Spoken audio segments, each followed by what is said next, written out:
संघयते गिरिं यत्कृपात्तमहं वन्दे परमानन्दमाधवम्। श्रीमन्मदनगोपालं बृन्दारण्यपुरन्दरं श्रीगोविन्दं प्रपद्येऽहं दीनानुग्रहकारकं वन्दे मुकुन्दमरविन्ददलायताक्षम् कुन्देन्दुशङ्खदशनं शिशुरूपवेशम् इन्द्रादिदेवगणवन्दितपादपीठम् वृन्दावनालयमहं वसुदेवसूनुम् नवजलधरवर्णं चम्प्रकोद्भासिकर्णं विकसितनलिनास्यं विस्फुरन्मन्दहास्यम् कनकरुचिविपुलं चारुबर्हावशूलं कमपि निखिलसारं नौम्य गोपीकुमारम् वंशीविभूषितकरान्नवनीरदाभात् पीताम्बरादरुणबिम्बफलाधरोष्ठात् पूर्णेन्दुसुन्दरमुखादरविन्दनेत्रात् कृष्णात् परं किमपि तत्त्वमहं न जाने। श्रीहरिः।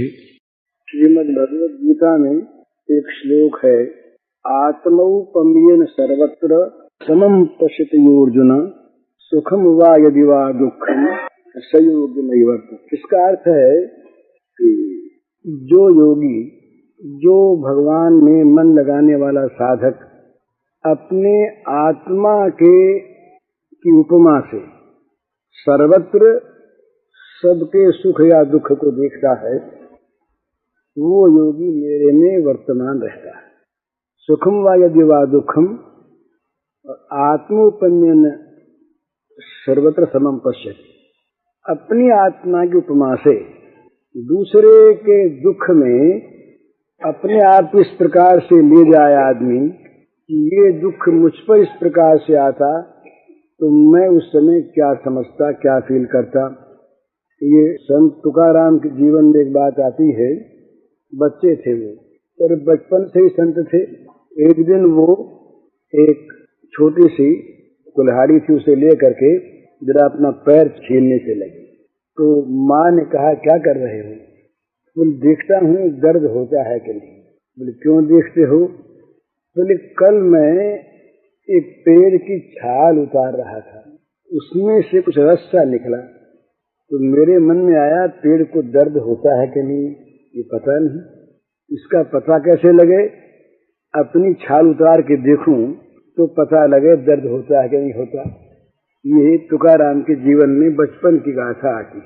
वैष्णव जन तो तेने कहिए जे पीर पराई जाने रे, पर दुखी उपकार करे तो मन अभिमान न आने रे।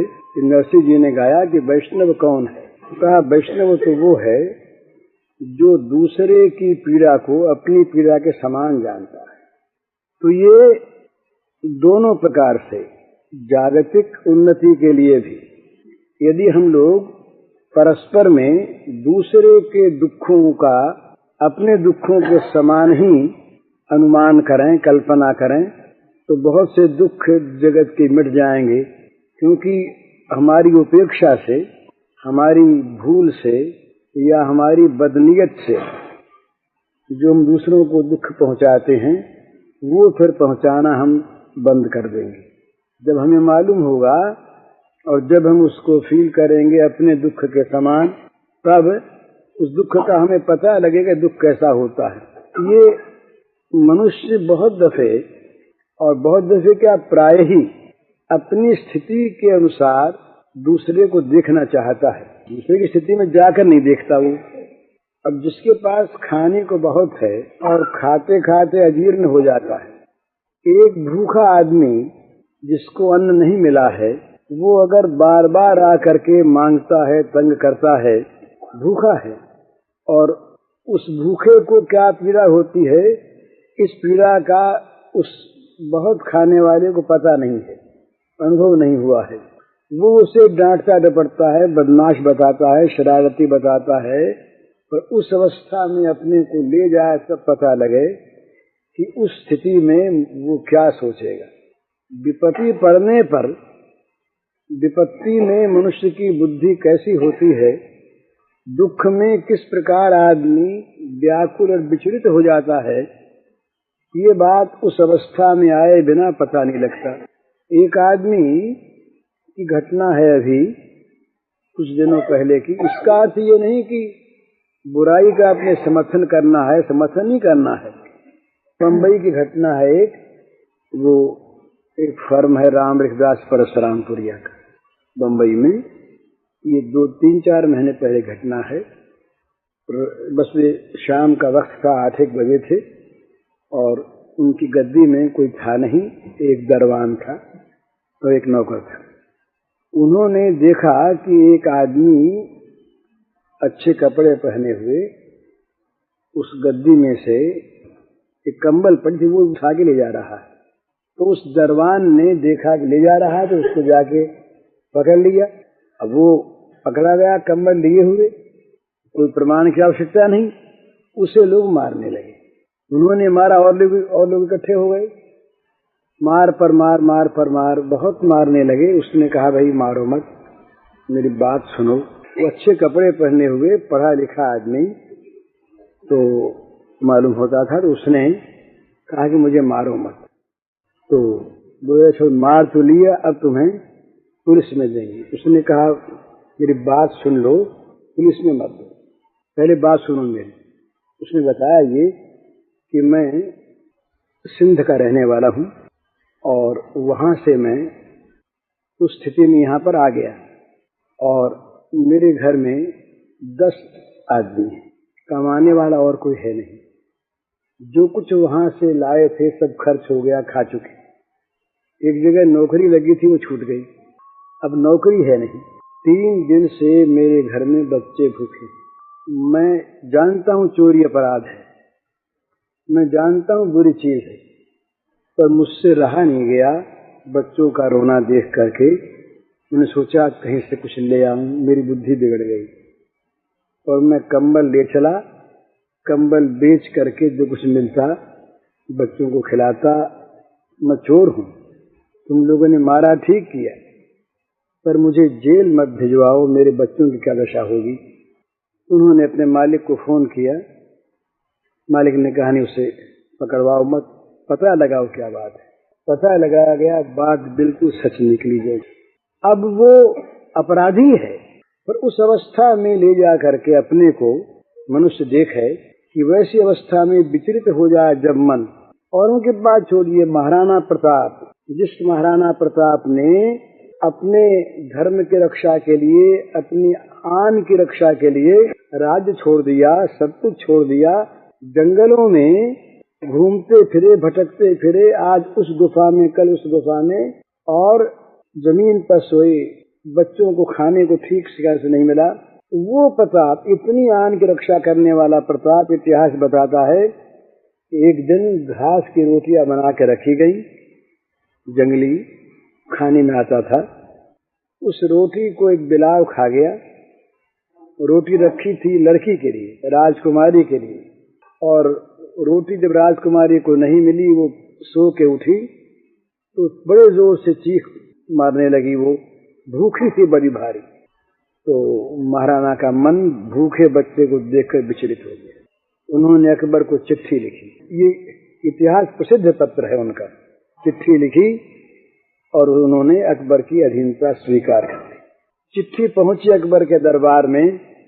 अकबर ने चिट्ठी को पढ़ा और पढ़ करके अकबर को बड़ी प्रसन्नता हुई कि आज एक ऐसे पुरुष पर विजय प्राप्त हुई है जो पुरुष आन का बड़ा पक्का था, जो सर्वस्व होम चुका था, जिस पर विजय प्राप्त करना इस प्रकार से बड़ा कठिन था, विजय प्राप्त हो गई। ये बीकानेर महाराज के बड़े भाई वहां पर थे, पृथ्वीराज, वो हिंदी के दिंगल भाषा के बड़े कवि माने जाते।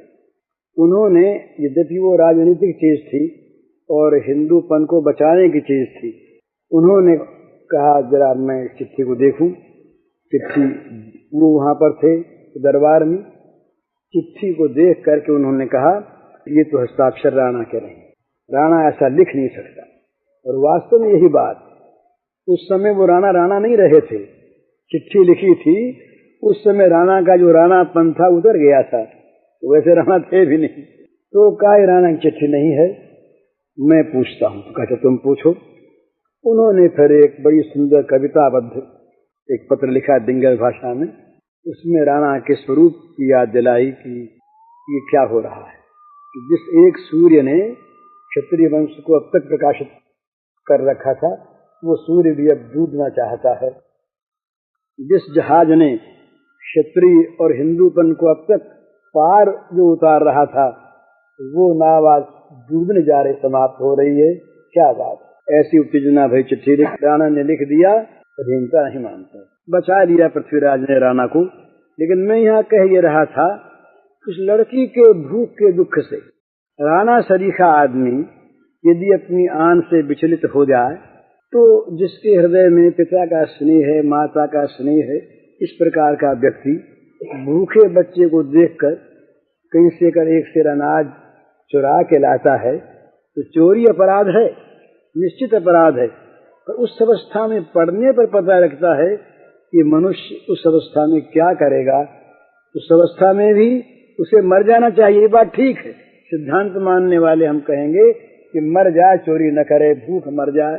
पर ये बात अपने लिए जब हम करने लगेंगे तब होगा कि हमारा कहना ठीक है।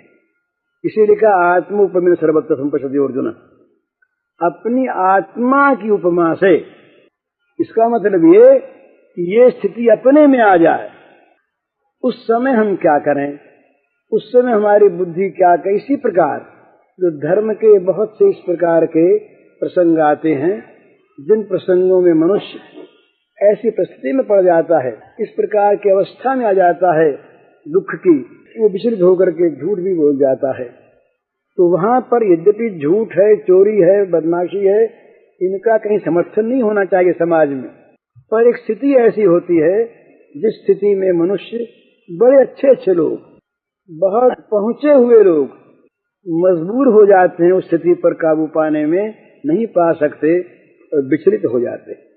तो ऐसी अवस्था में किसी के द्वारा जरा सा अपराध हुआ देखकर उसे जीवन भर के लिए अपराधी मान लेना, किसी को दुख में किसी प्रकार की घटना उसके द्वारा बनी देख करके उससे घृणा करने लगना, ये उचित नहीं।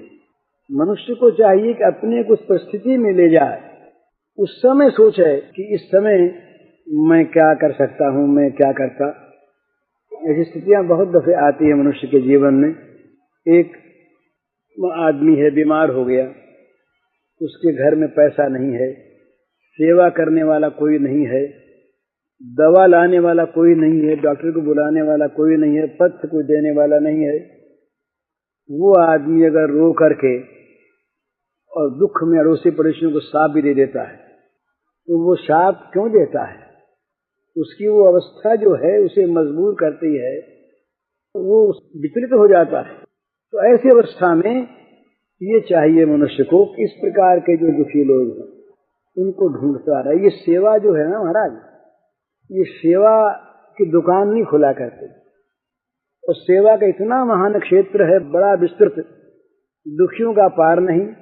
और दुखियों के दुख दूर करने की इच्छा अगर कोई में है तो उसके लिए अनंत अनंत उसको क्षेत्र प्राप्त होंगे, बिना विज्ञापन के, बिना अपने को सेवक बने की घोषणा किए, चुपचाप अपने पड़ोस में, अपने घर में, अपने गांव में, अपने मोहल्ले में ढूंढने पर न मालूम कितनी देवियां विधवा स्त्री है। ये कहना बड़ा, विवाह करने के बाद कह देना बड़ा सरल है, आफत कटी, और उसको दोष देना बड़ा सरल है, आफत कटी।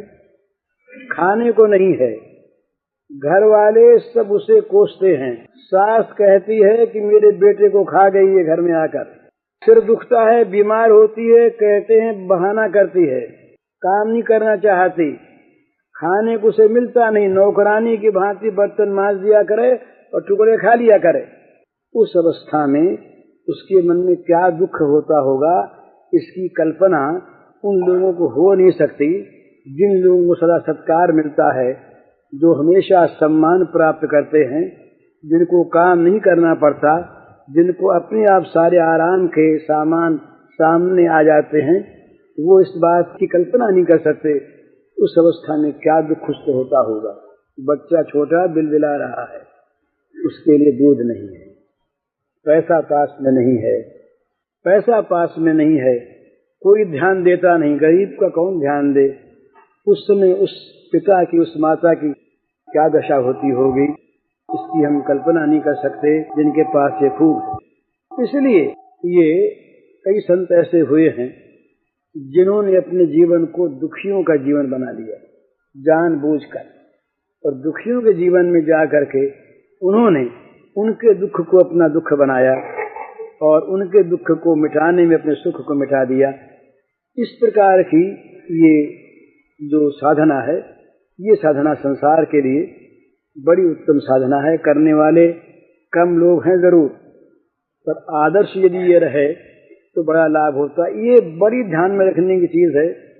किसी भी दुखी प्राणी पर दोषारोपण करते समय उसकी परिस्थिति पर अपने को ले जाकर के देखे, इस परिस्थिति में मैं होता तो मैं क्या करता। अन्न के लिए भूख मरता हुआ आदमी वो मरता क्या न करता कहते हैं ना, भूल कर बैठता है।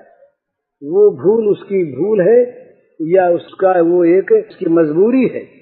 ऐसी अवस्था में अपने यहाँ ऐसे इतिहास आते हैं कि राजा लोग देखा करते थे, अमीर लोग देखा करते थे कि किसको इस प्रकार की कमी है, उसे ढूंढकर चुपके से उसकी इज्जत को बनाए रखकर, उसके मोरल को न गिराकर चुपचाप उसकी सहायता करते थे, और उस सहायता में अपने आप को प्रसिद्ध नहीं करते थे कि हम सहायता करने वाले हैं। इस प्रकार की सहायता आज बंद हो गई। समाज में आज उत्थान का नाम बहुत है। समाज में इस प्रकार की जो सहायता थी वो व्यक्तिगत सहायता वो प्राय बंद हो गई। अब संस्थाओं को सहायता होती है और गवर्नमेंट की योजनाओं को सहायता होती है, वो भी होना योग्य है, होनी चाहिए, जहाँ जैसी आवश्यकता है होना चाहिए। पर ये जो आत्मोपमी सर्वत्र वाली चीज है, व्यक्ति व्यक्ति को देखे और व्यक्ति व्यक्ति के दुख को दूर करने की अपनी अपनी हैसियत के अनुसार चेष्टा करे, इसकी बड़ी आवश्यकता है। सहानुभूति ये नहीं कि उस आदमी को या तो भिखमंगा बना दे और या उस आदमी के साथ बड़ी कठोरता के साथ पेश आवे जिससे वो भूख मर जाए या गिर जाए, ये ठीक नहीं। तो ये स्थिति क्यों आ गई कि ये जो भाव था सब में एक आत्मा है, ये बात हम देखना भूल गए और उसके बदले में हमने अपने को सबसे अलग समझा और दूसरों को सबसे हमसे अलग समझा, और दूसरे चाहे दुख पाते रहें, दूसरे असुविधा में रहें, दूसरों के दुख चाहे हमारे सुख के लिए बढ़ते रहें या नष्ट होते रहें, हमें अपना सुख चाहिए, हमें अपनी समृद्धि चाहिए, हमें अपना आराम चाहिए। इस प्रकार की वृत्ति जहाँ समाज के लोगों में आती है और आई, वहाँ क्या हुआ, समाज का दुख सब जगह आ गया। ये कोई सुखी नहीं, क्योंकि जब हम चाहते हमें आराम मिले, सब दुखी हो, उनके दुख के हमें बिल्कुल परवाह नहीं, तो क्या होगा, सभी में ऐसी वृत्ति होगी तो सब दुखी हो जाएंगे। इस वृत्ति के बढ़ाने की आवश्यकता है कि सब में हम आत्मा को देखें, सब में हम एक भगवान को देखें, और देख करके अपने आप उस अवस्था में सोचें कि ये अवस्था जो है ये अगर हो तो हमारा क्या हो। तो ऐसी अवस्था के लोगों को ढूंढें, बहुत हैं हिंदुस्तान में, तो इस अवस्था के लोग बहुत हैं। ये एक बड़ी ये महत्व की बात है। दुखी आदमी जो होता है वो मानस में कहते हैं विपत्ति काल कर सतगुण नेहा। विपत्ति में तो सौगुना स्नेह किया जाए तब वो बराबर कैसा और सा मालूम होता है। संपत्ति में अगर हम किसी से न बोलें, बगल से निकल जाएं, तो उसको राम राम करने वाले हजारों और हैं, न किया हमने कोई बात नहीं, उसको इसकी बिल्कुल परवाह नहीं होती। पर कोई हमारा साथी दुख में पड़ गया हो तो उसकी बगल से निकल जाए और चाहे से निकले, उसके मन में यह आएगा क्योंकि मैं इस समय असमर्थ हूँ, दीन हूँ, दुखी हूँ, इसलिए इस मेरे मित्र ने भी मेरी उपेक्षा की। ये तब इसने झांका तक नहीं भला, उसके मन में एक बड़ा दुख होगा। तो वो क्या चाहता है? दुखी आदमी 3 चीज चाहता है। पहली चीज तो चाहता है वो सहानुभूति करने वाला कोई व्यक्ति, बड़ी उस समय आवश्यकता होती है। बोला आज इसका पता उन लोगों को नहीं है जिनके पास सहानुभूति के संवेदन में हजारों तार आते हैं, उनको नहीं पता लगता। दुखी आदमी है, उसका पुत्र मर गया, घर में कोई नहीं है। एक आदमी के घर में आग लगे, घर जल गया, कोई उसको देखने वाला नहीं है। एक आदमी बीमार है, कोई दवा देने वाला कोई नहीं है। एक आदमी को इतना उसके असमर्थता हो गई, इतनी कंगाली आ गई कि कपड़ा नहीं पहन सकता, बाहर नहीं निकल सकता। मैंने महाराज देखा है हमारे गोरखपुर के जिले में अकाल के समय, हमेशा तो नहीं जाता, स्त्री घर में नंगी बैठी है, उसके पास कपड़ा नहीं, इसलिए किनार में खोल, 1-2 घरों में नहीं, बहुत घरों में ऊपर से साड़ी फेंकी गई, तब वो बेचारी साड़ी पहन सकी। अब वो बेचारी कहाँ जाए, कैसे जाए, किससे मांगे, क्या करे? इस प्रकार की अवस्था समाज में है। तो इस प्रकार की अवस्था में ये बड़ी आवश्यक बात है कि इस प्रकार के दुखियों का दुख दूर करने की भावना हमारे अंदर जागृत हो और ये भावना बढ़े तो दुख बहुत दूर होगा। बहुत से तो हम उपेक्षा कर जाते हैं, दूसरे के दुख की उपेक्षा करना पाप, और दूसरे के दुख को देखकर और प्रसन्न होना महापाप, और अपने सुख के लिए दूसरे को दुख देना, ये कौन सा पाप है? इसका कोई ठीक नाम नहीं लिया जा सकता, तो महापाप से भी बढ़कर चाहिए। तो दुखी आदमी 3 चीज चाहते हैं, सहानुभूति कोई करने वाला मिले, पास बैठ कर के आंसू पहुँच गए, इसमें बड़ी उसकी मिलती है। देखो मेरे से बोला ना, सुदामा के गले में भगवान ने हाथ डाल दिया, श्री कृष्ण ने, उधर के लिए छोड़ दो, भगवान थे क्या थे? पर राज्यों के निर्माता थे।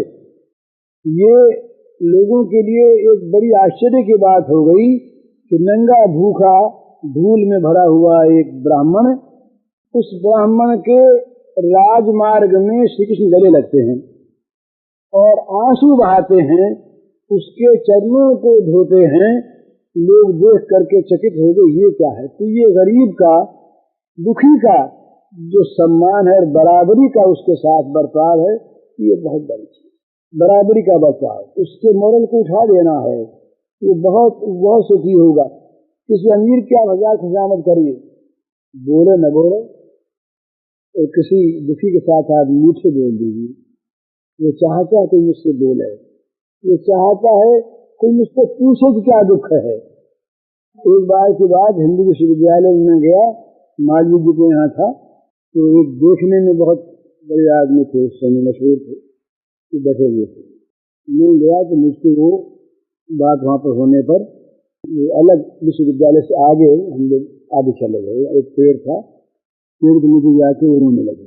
ये करीब 35-40 मिनट तक बराबर रोते रहे। मैं कहता रहा, भला बताइए क्या बात है, भला बताइए क्या बात है। उनका रोना बंद न हो, सिक्के मार मार के रोए, बंद हुए तब बोले, भैया ये 6-7 वर्ष के बाद आज मुझे रोने का मौका मिला। रोज रोना चाहता हूँ, पर मेरी बाहर की जो स्थिति है वो मुझे मजबूर करती है कि तू रो मत। तो रोना दबाना पड़ता है मुझे, इसके सामने रो। अपनी एक पोजीशन, झूठी पोजीशन जो बनी हुई है, मैं इतना भी उन्होंने अपना दुख सुनाया तो मैं सहन हुआ दुख। तो माली जी के पास उनको लेकर के आया, कुछ करना था वो किया करा, उनका दुख तो नहीं मिटा सके हम लोग, लेकिन उनके दुख में मालवीय जी ने मुझे समय लगाया, 2-3 घंटे समय दिया, उनकी सारी बात सुनी। सुन करके मालवीय जी ने चेष्टा भी की, दिलासा भी दी, उससे कुछ लाभ हुआ, भी कोई नहीं था। उनको बड़ी सांत्वना मिल गई, मेरा कोई दुख सुनने वाला तो है। तो ये तो उनका है जो सफेद दुखी है। ऐसे दुखी हैं जिनको लोग जानते हैं कि दुखी हैं, पर क्योंकि वो छोटे हैं, छोटे किसी और बात में नहीं है, छोटे वो अर्थ में है और अधिकार में है, जात में छोटे नहीं। लेकिन समाज उनकी उपेक्षा करता है। अच्छे लोग उनके बगल से निकल जाते हैं, उनसे बात करने में घृणा का बोध होता है, उनसे मिलने में समय नष्ट करने की भावना होती है। क्यों मिलें, क्या इनके साथ क्या लेना है, क्या लाभ होगा। पर भगवान जो है ऐसे लोगों के पास मिलने से जो मिलने जाते, मैं जब इन ईसाइयों की कुर्तियों को देखता हूँ, महाराज पुरानी एलिजाबेथ, वो सेंट देव, ये सेंट कैथरीन, ये सेंट फ्रांसिस, बड़ा मन प्रसन्न होता है कि ये कैसे महात्मा थे जिन्होंने दूसरे के दुखों को अपना दुख बनाया और खोज खोज कर दुखियों को, अपने राज्य को छोड़ा, अपने आराम को छोड़ा, अपने पदों को छोड़ा और भिखारियों के साथ भिखारी बनकर इन लोगों ने उनकी आजीवन सेवा की। अपने यहाँ से बहुत हुए हैं, अपने यहाँ तो सर्वस्व देते थे। तो मतलब कहने का यह है कि ये साधना दोनों तरह से लाभ देती है। जगत में बड़ा सुंदर आदर्श होता है, और यदि आत्मबुद्धि से या भगवत बुद्धि से हम सेवा करते हैं इस प्रकार की, इस सेवा में बड़ा सुख मिलता है। बोला जो सेवा एहसान लाभ देती है, जो सेवा बदला चुकाने के लिए एक साई के रूप में की जाती है, जो सेवा अखबारों में प्रकाशित करने के लिए की जाती है, उस सेवा का ये महत्व नहीं है, उसमें आनंद नहीं आता। अगर नाम में निकला तो नहीं आनंद, बोले इतना काम किया, नाम में निकला। ऐसे इस गाँव वाले लोग तो सब नमक हराम और कृतज्ञ हैं, इतनी सेवा हमने की, उन्होंने बदले में हमको जो एड्रेस भी नहीं दिया जाते समय, तो एड्रेस के लिए सेवा थी या सेवा के लिए सेवा थी, ये बड़ा समझने का विषय है। बोले इतना हमने काम किया और वोट के जमाने में हमसे अलग हो गए, ये भला कोई सेवा का फल है? ऐसे लोग कोई सेवा करने आएगा, ये सेवा नहीं। सेवा में इस प्रकार, सेवा में एक आनंद आता है, सुख मिलता है। बड़ी सुंदर अपने यहाँ इसकी व्याख्या की है, दया की व्याख्या की है। करेगा बंधु वर्गेगा मित्रे ज्येष्ठ विवाह सदा अपरियक्षित दयेशा परिचिता, यह त्रिमुनि करके वाक्य है। तो कहते हैं कि दया जो है ये कोई ऐसी चीज नहीं है जो खरीदी या बेची जा सके। दया ये क्या वृत्ति है कि किसी भी प्राणी के दुख को देख, वो जो दुखी मनुष्य है, वो चाहे परायों में हो और चाहे बंधु वर्ग में हो, करेगा बंधु वर्ग हो, और चाहे मित्रों में हो, और चाहे द्वेष करने वालों में हो, और चाहे बैरियों में हो, जिसको दुख में देखा उसके लिए वो दुख, उसको दुख में देख करके अपने में आ गया। अपने दुख को दूर करने के लिए जैसे चेष्टा करता आदमी बिना किसी अभिमान के, एहसान के, प्रकाशन के, विज्ञापन के, पूरी लगन से, उस प्रकार उस दुख को मिटाने के लिए चेष्टा करने लगा। इस वृत्ति का नाम दया है। वो उस दया में, उस सेवा में से इतना सुख मिलता है कि अपनी सेवा करता है, अपने ही काम करता है, अपने लिए वो करता है। इस प्रकार की जो स्थिति है, वो स्थिति वास्तविक सेवा करने में संलग्न करती है। तो ये दुखियों के साथ मिलकर दुखियों की सेवा करने का जो प्रयत्न होता है, ये महाराज भगवान की बड़ी सेवा है। तो ये समझो कि इनमें सब में भगवान को छोटों में विशेष रूप से देखे, दुखियों में खास तौर पर देखे। जहाँ अन्न नहीं है तो वहाँ समझना चाहिए कि भगवान यहाँ पर इन सब के रूप में प्रकट होकर अन्न चाह रहे हैं। जहाँ बीमारी फैली है समझना चाहिए कि भगवान ही बीमार बनकर इस समय दया के रूप में, सेवा के रूप में सेवा चाह रहे हैं। जहाँ विपत्ति आ गई है वहाँ उस विपत्ति के रूप में भगवान आए हैं, सेवा चाह रहे हैं, विपत्ति से हटाने का प्रयत्न करे। इस प्रकार निरंतर मनुष्य भावना रखे तो उसको जाने की आवश्यकता ही नहीं, उसके पास इस प्रकार के केस आते रहेंगे, स्वाभाविक उसकी वृत्ति अपने आप वहां पर पहुंच जाएगी। वो जैसे कोई आदमी चाहता है वैसे मिल जाता है। ऐसे लोगों की सेवा उसके जीवन का व्रत बन जाएगा। ऐसे आदमी हमने देखे हैं और हम जानते हैं कि जिनकी सेवा का नाम कहीं नहीं है, उनको कोई जानता भी नहीं है, जो आर्थिक सेवा भी करते दूसरे नाम से और सारी सेवा करते। हमारे दादा जी हैं श्री कृष्ण जी दादा, बहुत पढ़े लिखे नहीं है, वो आजकल वृंदावन के पास रहते हैं। उनके आस पास रहने वाले कोई भी हों, चाहे बड़े अफसर हों, चाहे बड़े साधु हों, चाहे गरीब से गरीब आदमी हो, उनकी सेवा से कोई आदमी बचे ये संभव नहीं। बचे वंचित तो है नहीं, बचे क्यों? उस प्रकार करते हैं कि जैसे आप आए और ज्यादा थार आप पहुंचे, उनको मालूम हो गया कि कोई आदमी आया है और अच्छा आदमी है, जाड़े में कपड़ा नहीं लाया है, रात को सी पड़ेगा, तो आप मंदिर गए, कहीं गए और पीछे से कम्बल रखे आए, कौन रख गया पता नहीं है, कम्बल आपने ओढ़ी ओढ़ करके आप ले गए तो आपकी इच्छा, और वो छोड़ गए तो दूसरे दिन जाके देखें कम्बल है तो उठा लाए, इसमें कोई आदत नहीं उनको। इस प्रकार से उनकी से तो वो दिन रात उनका जीवन सेवा में बीतता है।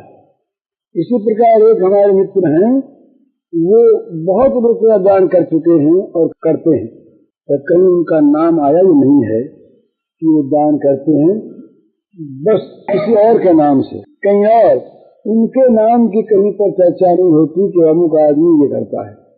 ये गुप्त सेवा, गुप्त से हमारे ये रामगढ़ के शेष रहे पहले, हमारे वो दाड़ों में ही वो हमारे पूर्वज ही थे, उनके पीछे जब लोगों को मालूम हो गया तो सुबह में छोड़ दिया, दूसरा तरीका निकाला।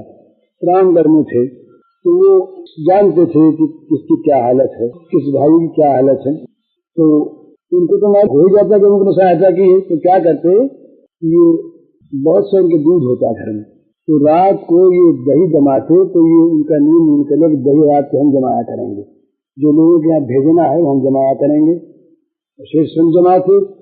तो वो बहुत से कटोरे छोटे बड़े मेरा छोड़े थे, जोड़ा था, तो जो कटोरे भेजने के होते, ये पहले उससे प्रथा थी अपने यहाँ पर, जिनके घर में गाय होती वो अपने संबंधियों के यहाँ दही भेजते, दूध भेजते, मक्खन भेजते, छाछ तो सब ले ही जाते, भेजा करते कि उनके यहाँ तो आजकल गाय नहीं, हमारे यहाँ गाय है, तो दही का कटोरा भेजते, हमारे यहाँ बहुत आते थे, हम लोग भेजते थे, तो ये यहाँ की प्रथा थी। तो वो क्या करते रात को, वो सब उनका अंदाज रहता है या क्या, उनको ऐसे रखते, हिसाब रखते, हम कटोरा में यहाँ भेजना है, इसकी ये हालत है, उसको करना चाहिए। किसी में 5 रुपया, किसी में 10 रुपया, किसी में सोने की मोहर, किसी में 2 मोहर, इस प्रकार वो रख देते नीचे और रख के जमा देते, दही जम गया, फिर तो भेजना होता तो खुद वो एक कटोरा उसके यहाँ दे आए, और ये नियम कर रखा था कि कटोरा खाली करके हाथ का नहीं लाना है, कल जब फिर जाएगा तो वो कटोरा आ जाएगा, एक कटोरा जाएगा, फिर पहले से नियम बना दिए।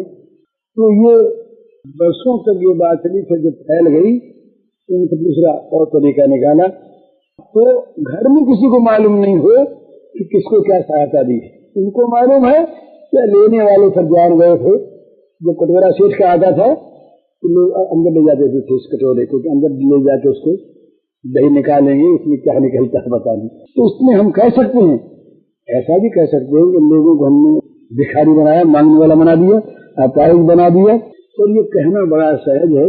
उस अवस्था में हम पढ़ें, उसको हम सहायता की कैसी अपेक्षा करते हैं, कौन हमें दे जाए, क्या कर जाए, ये तब मालूम होता है कि जब हम समालोचक नहीं बन के उस प्रकार की अवस्था को प्राप्त हो जाते हैं। जैसा भी आदमी तो बहुत बड़ा आदमी है, रोज रोज आता है, तो रोज रोज आप दुकान नहीं खोलते क्या, रोज रोज आप बीमार होने पर दवा नहीं लाते क्या, रोज रोज नौकरी पर आप नहीं जाते क्या। जिसको जो आवश्यकता है उस आवश्यकता के लिए वो अगर उपाय करता है तो उसका क्या कसूर है। वो एक आदमी है बीमार है और वो दवा लाने वाला कोई नहीं है, तो उसी है, उससे कहता है कि भैया दवा ला दिया करो, वो आज ले आया, फिर उसने फिर बुलाया, भाई दवा तो आज नहीं आई, बोले हम भूल गए थे, अच्छा अब ला दो, फिर आ गई, 3-4 दिन 5 दिन का, फिर बोले तो दवा। ऐसा आदमी रोज रोज तंग करता है, कहाँ से दवा लगा दिया करें। उसका कहना भी ठीक है, वो उसके काम में दर्द होता है, और वो बेचारा क्या करे। वो जो मजबूर है, वो दवा रोज मंगवाना चाहता है, तो उसमें उसका कसूर क्या, दूसरा कोई है नहीं करने को। समाज में चीज है नहीं, अभी तक हमारे यहाँ पे चीज आई नहीं। रूस की बात कुछ सुनाई नहीं है। यशपाल अभी रूस जाकर के आए, यशपाल जैन, तो वो दिल्ली में मिले थे। अच्छी बात है, यशपाल दिल्ली में रहते, हिंदी के बड़े अच्छे लेखक हैं। तो उन्होंने मुझको सुनाया कि रूस में गया था, उस दफ्तर में एक लड़की काम करती है। उस लड़की को बीमारी हो गई, तो उस लड़की को बीमारी, उस दिन वहाँ कोई डॉक्टर आए हुए थे, तो वो अपने क्लिनिक में ले गए। उसका इलाज हुआ, जब उसको छुट्टी मिल गई, तो छुट्टी के साथ साथ उसको पथ्य इत्यादि के लिए भी उस फर्म से सारा इंतजाम हो गया, वो अच्छी हो गई।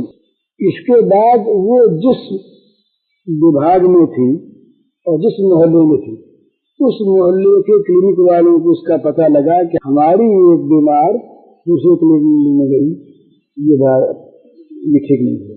उसको छुट्टी दिलवा के फिर अपने क्लिनिक में ले गए, आ गई ज्यादा।